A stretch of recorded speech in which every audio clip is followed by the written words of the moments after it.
As pessoas passavam a noite, uma turma dormia, outra turma ficava acordada, fazia vigília, literalmente fazia vigília.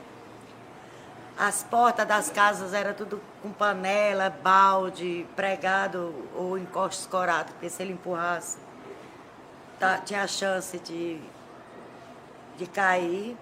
Oi, pessoas, tudo bom? Primeiramente, sejam bem-vindos. Meu nome é Gisele e esse é o Sob Investigação. Se você que está aqui me ouvindo quer apoiar o podcast, aqui na descrição tem um link direto para a nossa campanha de apoio na Orelo. Lá você vai ter acesso aos episódios exclusivos, ao nosso grupo de apoiadores, aos sorteios e de quebra, ouvindo os episódios semanais por lá, você ajuda indiretamente, já que a Orelo é a única plataforma hoje que paga aos podcasters a cada reprodução. Ah, Gisele, mas eu moro fora do país. Eu recebo mensagens de pessoas que moram fora do Brasil e apesar de termos PayPal, que é o e-mail do podcast, que está aqui também na descrição, inclusive também é o mesmo Pix, o Pix do podcast também é o e-mail que está aqui na descrição. Caso você queira contribuir, só esse mês, não ficar se comprometendo mensalmente, você pode usar o Pix. Eu estou estudando colocar o podcast no Patreon. Dá para pagar do país onde você está morando de uma forma bem simples e também permite que eu coloque os episódios exclusivos e os textos lá, que era exatamente o que eu estava precisando. Então eu acredito que no próximo episódio, no domingo que vem, já esteja ativo, mas eu vou avisando vocês. Não esqueça também de deixar a sua avaliação, suas 5 estrelinhas, ajudam demais o Sob Investigação chegar a mais pessoas. Caso alguém citado nesse episódio queira, pode entrar em contato através do e-mail na descrição deste episódio, sobinvestigação@gmail.com. Bora para mais um caso? Durante 3 anos, um maníaco andou pelas ruas do bairro Prefeito José Walter, na cidade de Fortaleza, no Ceará, cortando as nádegas de mulheres e crianças. Estranho, né? Mas foi exatamente isso que aconteceu. O conjunto José Walter foi construído em 1970, com mais de 4.000 quilômetros quadrados e umas 5.500 casas, mais ou menos, que tinha umas 30.000 pessoas habitando só aquele bairro. Na época, era o conjunto habitacional maior de toda a América Latina. E era um local super tranquilo, sem muitos acontecimentos, e a maioria dos moradores era bem humilde. Até que em 1985, os moradores perdem toda a sua tranquilidade. Uma das primeiras vítimas do maníaco, que ficou conhecido como corta-bundas ou o corta-nádegas, foi Suede Zingla. Ela foi atacada por um indivíduo durante a madrugada enquanto dormia no seu quarto. Ela foi cortada em uma das nádegas e precisou de 40 pontos. Suede não conseguiu ver quem era. O maníaco não deixou pistas. Ninguém viu entrando, ninguém viu saindo. E a Suede foi uma das primeiras das mais de 70 vítimas que ele faria nos próximos anos. Com a quantidade de casas aumentando, os moradores ficaram apavorados. A polícia parecia sempre que estava atrasada. Quando chegava, o ataque já tinha acontecido e as vítimas nunca viam o agressor. O número de vendas de fechaduras aumentou substancialmente. Até o número de furtos e roubos caíram na região. Os bandidos tinham medo de serem confundidos com um corta-bundas. Ladrão sim, cortador de bundas não. Os ataques aconteciam à noite nos primeiros ataques, por volta das 10 da noite. Quem tinha condições financeiras colocava grades nas portas e nas janelas de casa. Quem não tinha, a cada noite empilhava panela, caneca, qualquer coisa que fizesse barulho em lugares que o maníaco poderia entrar e alertar. Teve quem colocasse no portão um fio elétrico energizado para que quando o maníaco colocasse a mão, tomasse um choque. Socorro Alves, de 19 anos, estava ajudando a cuidar da sobrinha e acabou dormindo. Mas enquanto dormia na madrugada, sentiu a pele dela arder e ainda um pouco sonolenta, ela achou que uma lagarta tinha a mordido. E aí ela ergue um pouco o corpo e viu escorrer pela perna sangue vindo das nádegas. Tinha sido mais uma vítima do corta-bundas. Apesar do corte não ter sido tão profundo, no hospital ela precisou de 250 pontos para fechar o ferimento. O corta-bundas usava nos ataques gilete, navalha, estilete, sempre objetos cortantes, mas que não eram fatais. E ele nunca encostava nas vítimas sexualmente, ou ele tentava estuprá-las, ou era fisicamente agressivo. Não se sabia o porquê, mas ele só entrava, cortava a bunda e ia embora. E as vítimas, elas variavam de idade. Era dos 10 anos até na casa dos 30. E eram sempre mulheres, sempre dormindo. Adriana Saldanha de Souza foi segurada pela cabeça contra a cama e cortada. Maria dos Reis, de 27 anos, estava deitada na cama com a filha, Cariane. Ambas foram cortadas. Maria da Conceição Fernandes, de apenas 17 anos, dormia ao lado do companheiro quando foi atacada. Mesmo com a presença de um homem na casa, o corta-bundas não se conteve. Maria foi cortada 6 vezes com uma navalha. Antes que o casal pudesse ver algo, ele fugiu. Os dois ligaram para a polícia, que chegou até a deter um suspeito, um homem que estava ali andando perto da casa da Maria. Ela foi para o hospital, precisou tomar 114 pontos, mas o homem detido acabou solto, porque a polícia averigou quem ele era, o que ele estava fazendo lá, e acabou entendendo que ele não era o corta-bundas. Algumas das mulheres atacadas estavam grávidas, inclusive, para ver o ponto em que quem estava atacando essas mulheres chegou. Perpétua Barbosa de Carvalho, ela foi agredida em casa e o corte feito pelo corta-bundas chegou até suas partes íntimas. A polícia mostrou a ela um homem que poderia ser o agressor, mas, novamente, não tinha como saber quem era porque ela simplesmente não viu quem era. Então, era realmente uma situação muito desesperadora. E, por outro lado, difícil de se acreditar. A imprensa já estava cobrindo o caso intensamente. Então surgiu a hipótese de que tudo aquilo não passasse de um boato, de uma lenda, de uma histeria coletiva. Porque como era possível alguém entrar e sair de uma casa, cortar alguém com gravidade e ninguém ver? Então aí começam as teorias, né? Era alguém que tinha um pacto com o diabo. E aí esse pacto fazia com que o cara ficasse invisível, por isso ninguém conseguia enxergar ele. E, gente, sério, muitas pessoas acreditavam nisso. Ou então tinha teoria de que ele era um morador e que ele sabia como fugir das casas e como entrar na casa porque ele ficava espreitando. Ou então talvez ele conhecesse já a casa, conhecesse as pessoas. Os ataques já eram muito constantes. Muitos tinham intervalos de 2 ou 3 dias um do outro. Teve dia dele atacar mais de uma casa numa madrugada. A Vera Lúcia, ela foi atacada deitada na sua rede, dentro de casa. Ela conta como foi em um documentário sobre o corta-bundas. Isso aconteceu, o ataque aconteceu por volta de 4h45 da manhã. Dormindo na sala, aí eu vi aquele clarão da lua dando uma resta na sala. Aí eu olhei assim e vi que a porta da sala estava aberta. Aí eu falei assim, poxa, que vida, a porta da sala aberta. Aí eu fiquei dentro da rede, me deu logo um pânico, medo, porque eu sabia que não era gente assim de dentro de casa. Aí eu estava toda enrolada, aí eu senti foi a pessoa puxando nas pontas do meu lençol, assim bem devagarinho. Aí eu me cobri mais, fiquei mais coberta. Aí a pessoa puxou com mais força. Eu acho que eu acho que não sei o que ele queria saber qual lado estava para fazer o ataque. Aí eu gritei, papai, tem um ladrão dentro de casa. Quando eu gritei, aí eu senti, foi um supapo. Não senti que ele tinha me cortado. Senti um supapo que ele me jogou no chão. Eu não sei se o maníaco se atalentou, não sei o que foi que ele fez. Ele foi lá no quarto, deixou as mãos dele tudo sujo de sangue nas paredes.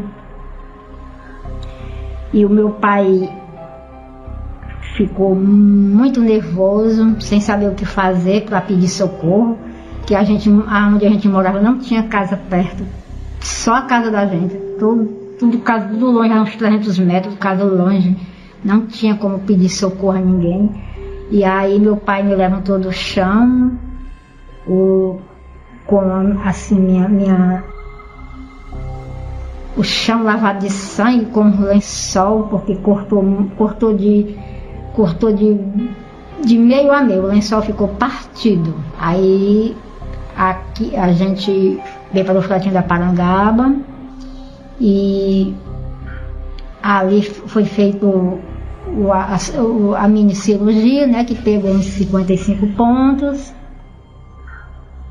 E depois que a gente saiu do hospital, eu vim pra cá, pra casa da minha madrasta. Eu não voltei mais lá pra casa. Uma outra vítima do maníaco, a Simone, de 27 anos, ela trabalhava em uma farmácia do bairro e já tinha ajudado outras mulheres que foram atacadas a tirar os pontos de onde foram feridas. E ela tinha muito medo de ser uma vítima.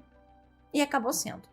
Mesmo tendo reforçado a segurança da sua casa, o homem conseguiu entrar. Eu estava com a minha filha de 9 anos de idade na cama. Eu senti o peso dele. Ele botou o joelho nas minhas costas e me prendeu a cabeça no travesseiro, como se ele me forçasse. E só ele cortou por cima de lençol, de camisola, de calcinha. Ele não me viu nua, mas ele me deixou toda cortada. Os moradores começam a fazer vigílias nas ruas, na tentativa de pegar o maníaco, e eles se revezavam até nas portas das casas. A polícia fazia rondas. Dentro de casa, as famílias mantinham alguém acordado, tomando conta de quem estava dormindo. E aí depois eles trocavam de papel. Quem estava dormindo acordava e ficava acordado, e quem estava acordado ia dormir. Só que o maníaco, além de ousado, era esperto. O que ele faz? Ele deixa de atacar, então, só à noite e madrugada e passa a atacar à tarde, em plena luz do dia. E essa mudança de modus operandi deu a certeza de quem quer que fosse morava no conjunto José Walter. Os anos 80 eram muito diferentes do que é hoje. Eu sou uma pessoa nascida nos anos 80 e não era só a música que era diferente. A mentalidade das pessoas também era demais. Quem nasceu nos anos 80 sabe do que eu tô falando. Essas mulheres eram atacadas. Elas iam para o hospital, mas elas não denunciavam nada. E quando contavam, algumas se recusavam a dar o nome do marido, por exemplo, como aconteceu com a Odila. A Odila Alves da Silva, ela foi atacada 4 da tarde. Ela foi atacada, foi encaminhada para o hospital, foi atendida, mas, ao ser ouvida pela polícia, ela se recusou a dar o nome do marido, ou de sequer avisar o marido dela do que tinha acontecido, porque, segundo ela tinha medo de como ele se sentiria. Imagina que loucura! Eu já disse e repito, gente, o maior medo de uma mulher é ser estuprada. E por mais que esse maníaco não tivesse violentado sexualmente ninguém, ele entrava na casa e cortava as mulheres na bunda. Então, imagina o desespero, porque uma pessoa tinha tido a oportunidade de fazer com elas o que ele queria. E além do medo, da vergonha, da agonia, ainda tinha a cultura da época em que a honra e o nome do seu marido devia ser preservado, devia ser cuidado. Claro que hoje em dia a gente ainda vê casos como esse, mas na minha época, quando eu era... Bem, na verdade não é bem minha época, porque eu nasci no final dos anos 80, mas eu fui adolescente já nos anos 90, no início dos anos 2000. Mas minha mãe é uma mulher dos anos 60, então ela era uma mulher adulta, mãe de filhas, já nos anos 80. Então, você vê como elas pensavam naquela época, e muitas ainda, inclusive, pensam assim, dessa maneira. É uma diferença muito brutal de pensamento da mulher que era uma adulta nos anos 80 para uma mulher que é hoje uma adulta em 2023. E eu digo isso por mim mesma, como eu disse. Eu nasci nos anos 80, mas hoje eu sou uma mulher adulta e madura nos anos 2020, no outro século. Então é muito diferente. E apesar da gente ainda ver esse tipo de situação acontecendo hoje, não tem como se comparar. Assim, era uma cultura muito machista, muito mais do que nós temos hoje, e graças a Deus, né, gente? Porque precisamos progredir. Ela, a Odila, ela até chegou a dizer, enquanto ainda ela estava no hospital, que já estava na hora da população se armar com um revólver mesmo, com armas mesmo, e matar o maníaco ela mesma, porque a polícia não encontrava quem era. O maníaco continuava entrando nas casas e machucando as mulheres. E a gente sabe que o criminoso, ele tem uma linha de crescimento, né? Então, ele já estava só, naquela época, né? Ele estava só cortando as mulheres. Mas até quando ele se contentaria só em cortar e não partiria para o estupro propriamente dito? Então, era um medo real e que realmente poderia acontecer. Só que, assim como ocorre com assassinos em série e com estupradores em série, uma hora eles deslizam. A confiança na impunidade vai crescendo com a quantidade de ataques, e é aí que eles são pegos. Ele, o corta-bundas, ainda não seria pego, mas o maníaco corta-bundas cometeria o seu primeiro erro. A Maria Lúcia Lopes, de 24 anos, foi cortada na madrugada com um canivete, mesmo com a sua família inteira dentro de casa. Só que ela conseguiu ver uma parte do rosto dele enquanto ele fugia. 2 dias depois, uma menor, identificada só como S, de 10 anos, ela foi atacada às 3 da manhã. E aí ela, óbvio, gritou pelo pai dela, ela era uma criança, né? Ela estava dormindo na sua rede quando o maníaco entrou. O pai, infelizmente, não conseguiu chegar a tempo de ver o maníaco, que entrou na casa arrombando uma janela. Mas a menor conseguiu ver quem era o homem e o descreveu como sendo um homem alto, moreno, peito muito peludo, vestindo bermuda, tênis e sem camisa. A menina, ela precisou levar 100 pontos. O maníaco se descuidou e algumas vítimas o viram. Até o dia em que uma delas reconheceu o maníaco em uma padaria no bairro. Era Luiz Donald Uchoa Félix, conhecido como McDonald. O Luiz era filho de um motorista da Secretaria de Segurança Pública, que inclusive ele era policial, e também de uma chefe do tráfico local. Um casal bem inusitado, né? O McDonald era criado em José Walter, então todo mundo o conhecia. Mas a polícia não chegou a tempo. Mirtes, mãe do McDonald, que era chefe do tráfico, soube da suspeita da polícia e do reconhecimento do filho dela e providenciou a passagem para que ele fosse para Brasília. O cara fugiu. Ele ficou escondido em Ceilândia, uma cidade satélite, e trabalhando em uma oficina mecânica. Porém, além de fujão, ele era um homem apaixonado. E ele acabou mandando uma carta para uma das mulheres que ele estava saindo no José Walter. O pai dela acabou encontrando essa carta e entregou na delegacia. Então pronto, a polícia agora já sabia onde ele estava e mandou buscar. Nesse período, entre reconhecer, fugir, prisão e nenhum outro ataque aconteceu. Então as pessoas meio que respiraram aliviadas. Era realmente corta-bundas e aquele pesadelo tinha finalmente terminado. Só que não. Não demorou muito tempo e novas mulheres foram atacadas de novo. Alguém com o mesmo modus operandi. Entrar na casa sem fazer barulho, sem chamar a atenção de vizinho, sem que a vítima notasse algo diferente. Cortava as nádegas com um objeto afiado e saía sem ser visto. Dessa vez, não demorou tanto tempo para que alguma vítima conseguisse ver o homem e também conseguisse identificá-lo. Aparecido dos Santos Reis, o Topogígio, como ele era conhecido, foi reconhecido. Ele morava na favela do Barracal, ao lado do conjunto José Walter, e foi reconhecido por 2 mulheres. 2 policiais, soldado Írio e o soldado Leonardo, fingiram ser cabos eleitorais, porque na época era a época de eleição. Então eles fingiram lá ser cabos eleitorais e chamaram na casa do Aparecido e prenderam ele no dia 12 de outubro de 1986. O que intrigou os policiais era que o Topo Gigio era muito amigo de quem? Do McDonald. Na casa dele foi apreendido estilete, uma peruca loura, um tipo de graxa, um líquido, um gel preto, muito parecido com uma graxa, que eles acharam que ele usava no corpo para ajudar ele a deslizar pelas portas e pelas janelas arrombadas. Então, até aquele momento, qual era a crença da polícia?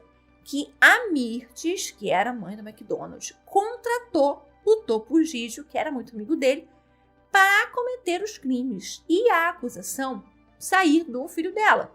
Porque como que o filho dela seria o corta-bundas se ele estava preso e os ataques voltaram?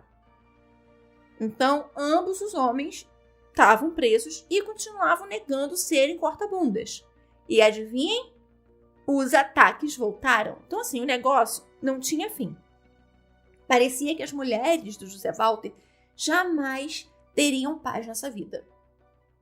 Em janeiro de 1987, Jonas Lopes de Souza estava em casa quando o maníaco, talvez desavisado ou sem saber que haveria alguém acordado, entrou na casa. E aí os dois brigaram, trocaram socos mesmo. E era a primeira vez que alguém tinha um contato tão próximo com o maníaco. Mas, apesar da briga, o corta-bundas leva melhor e escapa. Berenice Borges, de 30 anos, morava na rua 85, ali na casa rua 841. E naquele mesmo mês de janeiro ainda, ela estava em casa, dormindo com a sua filha, quando ambas foram vítimas do maníaco corta-bundas. Mas a Berenice e a filha dela viram o rosto dele. No mês seguinte, passa o mês, entrou fevereiro, enquanto estava na porta de casa sentada, a Berenice vê um homem de bicicleta passando na sua rua. O coração dela acelera na hora, porque ela sabia quem aquele homem era. Era o corta-bundas. Um vizinho era policial, e aí ela corre para a casa dele imediatamente e avisa que viu o homem de bicicleta e que ele estava ali, na quadra deles. O policial correu na delegacia e aí os soldados, o Luiz, o Tabajara e o Giovanni, foram com o delegado do 8º distrito, o Francisco José, pegaram a viatura e foram rodar nas ruas para procurar o tal homem de bicicleta.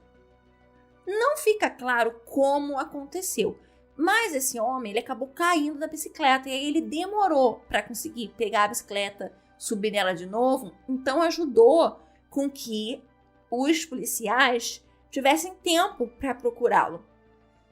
A gente não sabe não fica muito bem nas reportagens, por que ele caiu. A gente não sabe se foi o desespero de tentar fugir, quando ele percebeu que tinha uma viatura que estava ali rondando, O certo é que, quando estava perto do hospital distrital Gonzaga Mota, que é inclusive um hospital que ainda existe lá no bairro, onde inclusive as vítimas foram atendidas, o corta-bundas, pelo menos mais um corta-bundas é preso. No mesmo dia, 6 de fevereiro de 1987, ele é encaminhado à 8ª delegacia. Ele não reagiu, não reclamou e ele acompanhou os policiais bem calmamente. E na delegacia confessou tudo.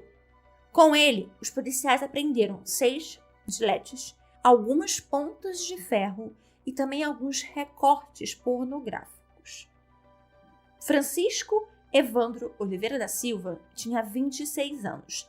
Ele era filho de Antônio Roberto da Silva e Maria Oliveira da Silva. Ele foi nascido e criado na favela do Barracal. Ele morava na Avenida dos Expedicionários, número 3.395. muito perto do conjunto, bem ali na região mesmo. Em interrogatório, ele confessou ter atacado entre 10 a 12 mulheres. Quando as pessoas souberam da prisão, a porta da delegacia encheu de gente querendo linchar o Francisco. Foi uma confusão. Todo mundo também queria o quê? Ouvi-lo. A imprensa, correu para a delegacia. O que ele contou é que ele começou a atacar depois da prisão do McDonald, meses antes, em junho de 86. Isso ele contando para o delegado no interrogatório, tá? Então, a imprensa só falava sobre isso, do corta-bundas. As pessoas só falavam sobre isso, o corta-bundas. Então, ele queria essa sensação, saber como era e decidiu começar a atacar, já que o McDonald estava preso. Antes de atacar, o que ele fazia? Ele procurava saber qual casa seria melhor. E, em alguns casos, ele até chegava a arrombar antes para ser mais rápido. Berenice, Deusevânia, foi uma vítima recente dele na época que ele foi preso. E o Jonas, lembra do Jonas? Então, eles foram chamados para fazer o reconhecimento na delegacia. 5 homens foram postos em fila, com o Francisco, claro, entre eles, e as 3 vítimas foram enfáticas ao reconhecerem o Francisco Evandro. Para abrir as fechaduras das casas, o que ele fazia? Ele usava uma chave de fenda normal, com um cabo enrolado num pano. E ali ele fazia uma alavanca para poder arrombar as portas. E foi até curioso, porque alguns meses antes da prisão, o Francisco já tinha ido àquela delegacia e por vontade própria. A bicicleta dele foi furtada. Ele foi lá prestar queixa. Dá para acreditar? Ele não tinha documento de identificação. Então, como ele não tinha nada que estivesse ali o nome dele, ele ficou detido na delegacia. Quando os policiais se distraíram um pouco, ele fugiu. E a bicicleta que ele tinha perdido, que foi a razão dele ir à delegacia, ele acabou achando, porque era a mesma bicicleta que ele usava para ir até as casas. Quando eu cheguei lá com ele, conversava com ele, eu e o repórter, eu pedi para ele demonstrar como foi que ele entrou na casa. E ele foi, sem nenhuma cerimônia. Fez como é que ele tinha arrombado, foi lá, ele não foi aqui pela frente não, entrei lá pela porta de trás. Nós arrodeamos a casa, fomos até a porta de trás da casa e ele fez todo o movimento, arrombou a porta do jeito que ele tinha feito na noite anterior, né? Que era foi mais ou menos isso, era um dia antes ele tinha feito isso e tinham pego ele por causa disso. E ele fez e demonstrou sem nenhuma emoção, nem nada. Ele arrombou, isso foi assim que eu fiz, entrei aqui, estava com um delegado, estava o pessoal da polícia lá, e o delegado pediu para ele mostrar, e ele andou dentro da casa e tal, e disse, olha, essa casa eu entrei sim, mas as outras eu destelhava e tal, teve uns que eu destelhei, e acabei entrava e fazia mesmo. E você perguntava por que ele fazia aquilo, que ele cortava as nádegas das mulheres, e ele realmente não sabia explicar, ele não tinha uma explicação, nem lógica, nem nada. Você perguntava a ele disse que não sabia, não sei. Mas o que deu para perceber na época, que eu percebi dele, era que ele realmente não era uma pessoa normal. Esse que você ouviu foi o jornalista do Diário do Nordeste, Cid Barbosa. Ele estava lá no dia da prisão do Francisco e também foi na reprodução simulada que o delegado organizou depois. A primeira vítima do Francisco foi uma moça que trabalhava na casa dos pais dele. Ele tentou com ela para saber se ele conseguiria atacar como o corta-bundas atacava. Isso de acordo com o Francisco. Quando ele foi preso, a mãe dele foi ouvida e ela disse que ela sabia que um dia ou outro ele iria ser preso, apesar de não imaginar que ele poderia ser o corta-bundas. Ela disse andar muito preocupada com ele. Ele estava de repente aparecendo com dinheiro, estava estranho em casa, com um comportamento diferente. E um dia ele disse a ela que estava fazendo algo errado, mas que era melhor não falar nada e deixar para lá. E ela contou uma história. Quando o Francisco era criança, caiu, bateu a cabeça muito forte. O médico que o atendeu disse que ele precisava de tratamento ou então ele iria morrer. Se não morresse, com certeza cresceria com problemas mentais e que não dava para saber quais esses problemas seriam. Mas, sem dinheiro, sem condições, os pais nada fizeram. Na lua cheia sempre tinha fortes dores de cabeça e por algumas vezes o Francisco chegou a ter ataques epiléticos. O Francisco era frio, calmo e parecia não estar muito preocupado com a prisão dele não. Perguntaram se ele se masturbava com os ataques e ele disse que até tinha vontade, mas se masturbar demoraria muito e ele poderia ser pego. Em conversa com o repórter, ele disse que não estava arrependido de nada e que ele começou a atacar talvez em maio de 1985, o que contrariava o que ele mesmo disse no interrogatório, porque o MacDonald foi preso em junho de 1986, mais de um ano depois do que ele estava falando para o repórter que ele tinha começado os ataques. Uma das últimas vítimas precisou ficar 2 semanas no hospital internada. Tamanho foi o corte que o maníaco deu nela. Foi muito profundo. Em uma busca na casa dos pais, foi encontrada uma maleta com revistas pornôs, com fotos de mulheres sensualizando. A confusão, gente, na delegacia era enorme. Como eu disse para vocês, foi uma confusão danada. Então, o Francisco foi transferido para o prédio da Secretaria de Segurança, nas instalações da Delegacia de Defraudações e Falsificações. Foi para o ML para fazer um exame de insanidade mental a pedido de um juiz que eu não achei o resultado ou se era comum esse tipo de exame ser feito no IML. Quase uns 20 dias depois da sua prisão, o Francisco ele foi transferido para o Instituto Penal Professor Olavo Oliveira. O Francisco ele não estava nem há 10 horas na cela de triagem número 6, quando um grupo de presos conseguiu acessar o local. A cela ela era fechada por fora, somente com um parafuso preso à parede do lado de fora com uma porca. Então, assim, zero segurança. O grupo, que se dizia ser contra estupradores e tarados, além de linchar o Francisco, o assassinaram com estocadas de cosoco. E o que é cosoco? O cosoco ele é uma faca artesanal feita pelos presos e que é um pedaço de ferro que é afiado e depois ele é preso num pedaço de madeira ou de plástico, fazendo vezes de um cabo. Depois eu vou deixar no Instagram para vocês a foto de como é que é, para vocês entenderem como é que é feito. O Francisco morreu no dia 25 de fevereiro de 1987, com 20 perfurações, 8 só no peito. 2 presos foram acusados da morte, o Pecoel e o Fonfon, que eram as alcunhas deles. Um dos 2, olha a coincidência, era ligado a Mirtes, mãe do MacDonald. Claro, os 2 negaram tudo. Eles disseram que viram tudo, viram aquela algazarra na triagem, mas que quando eles chegaram lá, o Francisco já estava morto. Aparecido, o Topo Gigio, e o Luiz, que é o MacDonald, acabaram soltos e continuaram morando no José Walter. Os ataques pararam.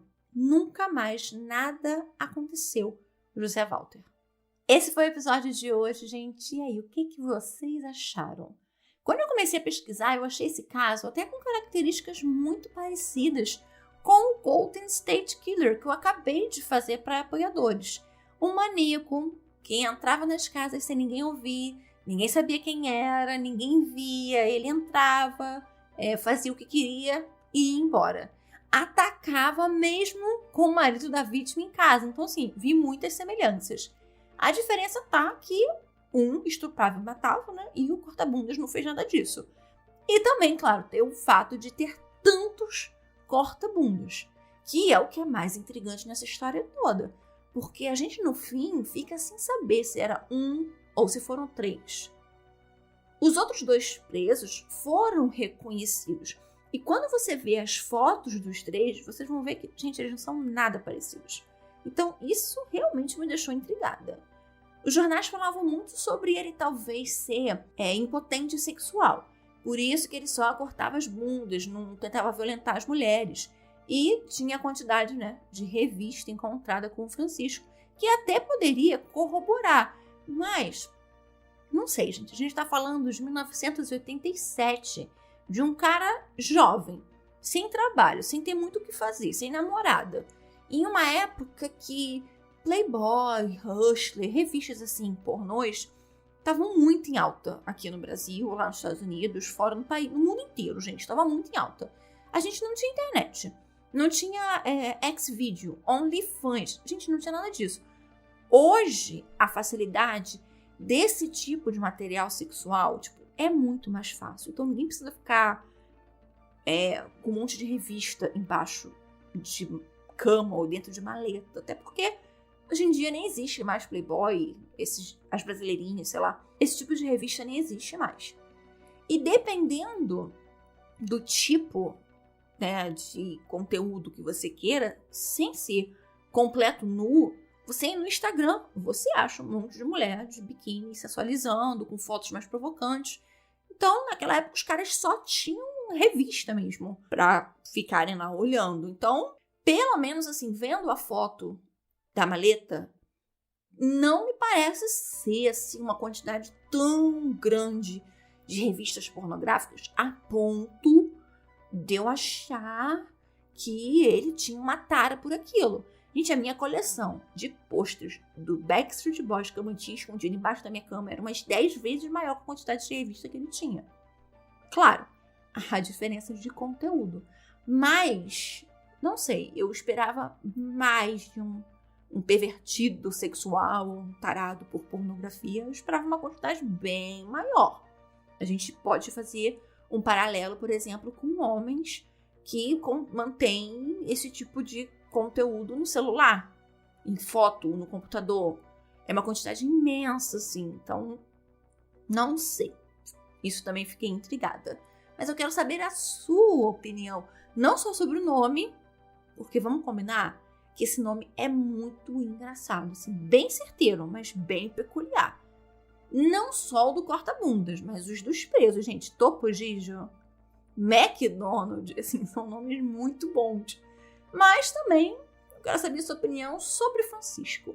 Ele era o corta-bundas todo aquele tempo? Ou foram vários corta-bundas? Um foi copiando o outro? Bem, durante essa semana eu volto e domingo que vem tem mais episódio, gente. Até mais. Beijos!